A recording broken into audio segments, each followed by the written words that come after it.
दोस्तों स्वागत है हमारे चैनल पर। तो आज हम बताने वाले हैं पवन सिंह का बहुत ही ब्लॉकबस्टर सॉन्ग रिलीज होने जा रहा है इसी के बारे में। तो आप लोग वीडियो को शुरू से अंत तक देखें, तब भगा भगा के नहीं देखिएगा, तब आपको समझ में आएगा कि चैनल पर सॉन्ग का वीडियो रिलीज होगा और कब होगा। चलिए दोस्तों वीडियो को स्टार्ट करते हैं। वीडियो को स्टार्ट करने से पहले आप लोग हमारे चैनल पर नए हो तो चैनल को सब्सक्राइब करें और बेल आइकन दबाना ना भूले। बहुत ही ब्लॉकबस्टर सॉन्ग रिलीज होने जा रहा है। एल्बम का नाम है दोस्तों मजनुआ पिता। तो हाँ दोस्तों, एल्बम का नाम है मजनुआ पिता। तो बहुत ही ब्लॉकबस्टर एक्शन से भरपूर सॉन्ग है। तो आप लोग देखिए, बहुत ही ब्लॉकबस्टर सॉन्ग रिलीज होने जा रहा है। तो इसी बारे में हम बताने वाले हैं आज। तो आप लोग वीडियो को दोस्तों शुरू से अंत तक देखिएगा, तब ना आपको समझ में आएगा कि चैनल पर सॉन्ग का वीडियो रिलीज होने वाला है और कब होने वाला है। आप लोग भगा भगा के देखिएगा तो दोस्तों कुछ भी समझ में नहीं आने वाला है। तो चलिए दोस्तों, बहुत ही ब्लॉकबस्टर सॉन्ग है पवन सिंह का मजनुआ पिता था। एल्बम का नाम है दोस्तों, देखिए एल्बम का नाम बहुत ही ब्लॉकबस्टर है। एल्बम का नाम बहुत ही ब्लॉकबस्टर मजनुआ पिता था। ये ऐसी फिल्म भोजपुरी से रिलीज होगा।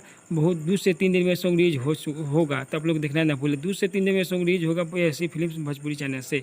तो आप लोग देखिए, बहुत ही पवन सिंह गाए हुई है, म्यूजिक से सजाई हुई है प्रियंशु सिंह। बहुत ही ब्लॉकबस्टर सॉन्ग ऐसी फिल्म से रिलीज होगा 2 से 3 दिन में। तो आप लोग देखना।